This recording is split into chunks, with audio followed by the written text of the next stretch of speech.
Hello everyone, welcome back to my channel. दोस्तों, प्रस्तुत है आज की ब्रेकिंग न्यूज। फर्जी डिग्री में बर्खास्त 800 शिक्षक फिर से पाएंगे तैनाती, कार्यभार ग्रहण करने के आदेश। दुखद, शादी में शामिल होने आए शिक्षक की मौत। पुरानी पेंशन बहाल करने वाली पार्टी को समर्थन, हरिकिशोर। छुट्टी लेकर घर के लिए निकला प्रसिद्ध शिक्षक लापता। दारू के नशे में टल्ली होकर छात्रों से अभद्रता करने वाले बेसिक के गुरुजी निलंबित। इनकम टैक्स पेयर्स को लगेगा बड़ा झटका, पुराने कर्मचारियों को होगा अधिक घाटा। शिक्षक व शिक्षा मित्र के बीच हाथापाई, सूचना पर पहुंची पुलिस। बेहतर रिपोर्ट पर ही होगा एआरपी बने शिक्षकों का नवीनीकरण। आइए देखते हैं दोस्तों खबरें विस्तार से।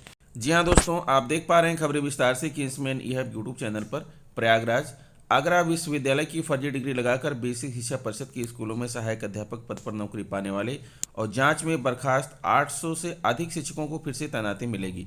सचिव बेसिक शिक्षा परिषद प्रताप सिंह बघेल ने सुप्रीम कोर्ट के 22 फरवरी के आदेश के अनुपालन में 24 फरवरी को प्रयागराज समेत 57 जिलों के बेसिक शिक्षा अधिकारियों को पत्र लिखकर बर्खास्त शिक्षकों को कार्यभार ग्रहण कराने के आदेश दिए हैं। राजेश कुमार चतुर्वेदी की ओर से दायर अवमानना याचिका में सर्वोच्च न्यायालय ने 22 फरवरी को बर्खास्त शिक्षकों को 2 सप्ताह में कार्यभार ग्रहण कराते हुए अगले आदेश तक वेतन भुगतान के आदेश दिया। आगरा विश्वविद्यालय से सत्र 2004-05 में फर्जी अंक पत्र के आधार पर नौकरी पाने प्रदेश भर के 3,365 प्रसिद्ध शिक्षक फंसे हैं। एसआईटी जांच के आधार पर 800 से अधिक शिक्षकों को बर्खास्त कर दिया गया था। 1,000 से अधिक शिक्षकों को निलंबित करते हुए वेतन रोक दिया गया था। इस मामले में एसआईटी जांच के आधार पर हाईकोर्ट की सिंगल और डबल बेंच ने इन शिक्षकों को सेवा से बाहर कर दिया था। इसके बाद इन शिक्षकों ने सुप्रीम कोर्ट में याचिका की थी। सुप्रीम कोर्ट के आदेश पर पिछले साल जुलाई से इन शिक्षकों को वेतन दिया जा रहा है। आगरा विश्वविद्यालय की फर्जी डिग्री के आधार पर चयनित प्रयागराज के 3 शिक्षकों को बर्खास्त किया गया था। इन्हें दोबारा कार्यभार ग्रहण कराने के आदेश मिले हैं, जिसकी प्रक्रिया गतिमान है। प्रवीण कुमार तिवारी, बेसिक शिक्षा अधिकारी। झांसी, साले की शादी में शामिल होने आए एक शिक्षक का शव कच्चे पुल के पास रेलवे ट्रैक के किनारे पड़ा मिला। शिक्षक के ट्रेन से गिरने की संभावना जताई जा रही है। बीएचईएल के साकेत नगर निवासी हेमंत कुमार 29 कुशीनगर में सरकारी अध्यापक थे। पिछले दिनों बरुआ सागर में रहने वाले उनके साले की शादी थी, जिसमें शामिल होने के लिए वह 26 फरवरी को पत्नी व बच्चों के साथ आए थे। सोमवार को वह अकेले ही वापस कुशीनगर जा रहे थे, लेकिन वह अपनी यात्रा पूरी नहीं कर सके। उनका शव कच्चे पुल के पास रेलवे ट्रैक के किनारे पड़ा मिला। पुलिस ने पंचनामा भरकर शव को पोस्टमार्टम के लिए भेजा। भाई लोकेंद्र कुमार ने बताया कि हेमंत अकेले ही कुशीनगर जा रहे थे। हादसे से परिवार सदमे में है। ट्रेन से हेमंत कैसे गिरे, ये समझ से परे है।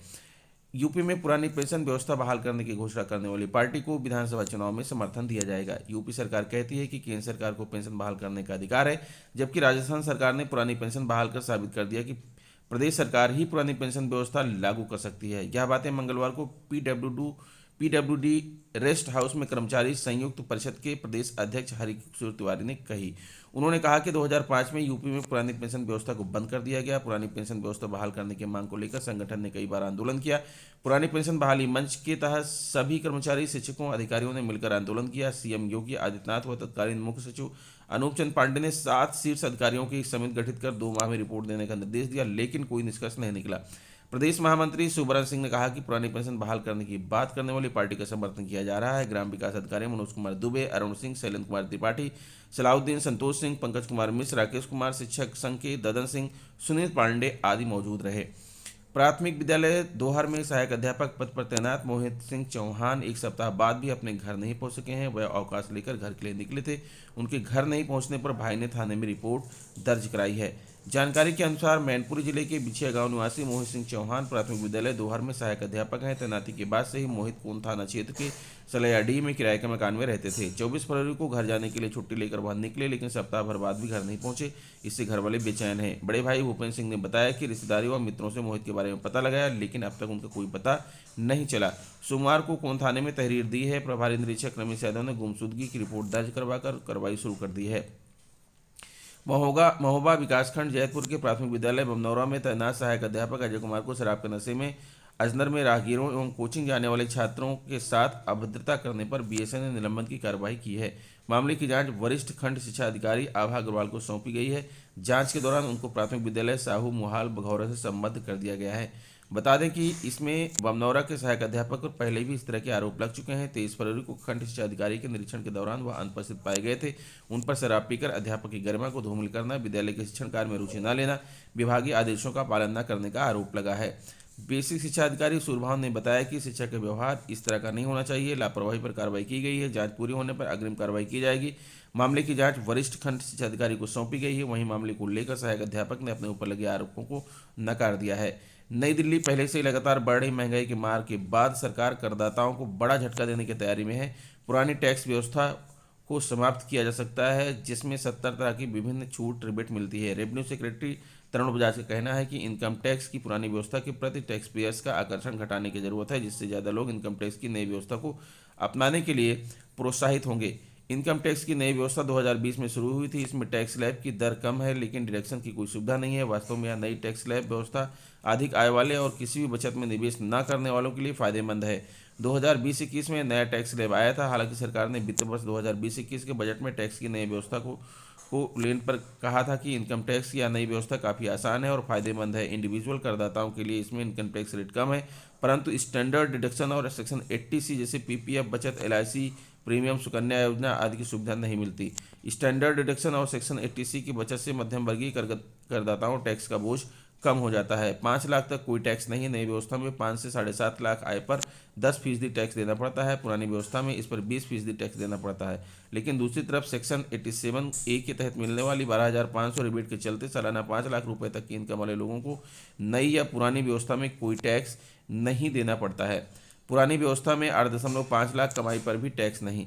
बजाज ने कहा कि गवर्नमेंट ने पर्सनल इनकम टैक्स में कमी लाने के लिए इस नई व्यवस्था को पेश किया था, लेकिन बहुत ही कम लोगों ने इसको चुना है।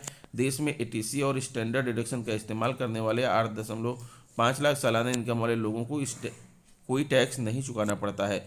पुराना टैक्स स्लैब खत्म होने पर क्या हो सकता है? नया टैक्स सिस्टम उन लोगों के लिए बहुत ही नुकसानदायक है जो लंबे समय के लिए होम लोन या लंबे समय के इंश्योरेंस प्रीमियम करा चुके हैं, क्योंकि एक तरफ उनको होम लोन या इंश्योरेंस प्रीमियम भरने पड़ेंगे और दूसरी तरफ टैक्स में कोई फायदा भी नहीं रह जाएगा। साथ के साथ बढ़ा हुआ इनकम टैक्स भी चुकाना पड़ेगा। ऐसे में यह पुराने कर्मचारियों के लिए बहुत ही घाटे वाली व्यवस्था होगी। वहीं दूसरी तरफ कर्मचारी कई तरह के इंश्योरेंस कराने से भी दूरी बना सकते हैं। अलीगढ़ विकासखंड लोधा के कंपोजिट विद्यालय हयातपुर बिझेरा में शिक्षक व शिक्षा मित्र में हाथापाई हो गई। सूचना पर पुलिस भी मौके पर पहुंच गई। सोमवार सुबह 9:38 प्रभारी प्रधानाध्यापक धर्मेंद्र शर्मा और शिक्षा मित्र कुलदीप शर्मा में हाथापाई शुरू हो गई। इसकी सूचना पुलिस को दे दी गई। थोड़ी देर में पुलिस पहुंच गई। इन दोनों शिक्षकों को पुलिस थाने ले आई। धर्मेंद्र शर्मा ने कहा कि पढ़ाने के लिए कहा था, इसी बात पर उन्होंने हाथापाई की। वहीं कुलदीप शर्मा ने उनकी शारीरिक क्षमताओं पर टिप्पणी की थी। हालांकि बाद में थाना लोधा में उत्तर प्रदेश प्राथमिक शिक्षक संघ के जिला मंत्री मुकेश कुमार सिंह, राधेश्याम तरुणदेव भारद्वाज, बेसिक शिक्षा विभाग के जिला समन्वयक प्रशिक्षण ज्ञानेंद्र गौतम की मौजूदगी में दोनों पक्षों में समझौता हो गया।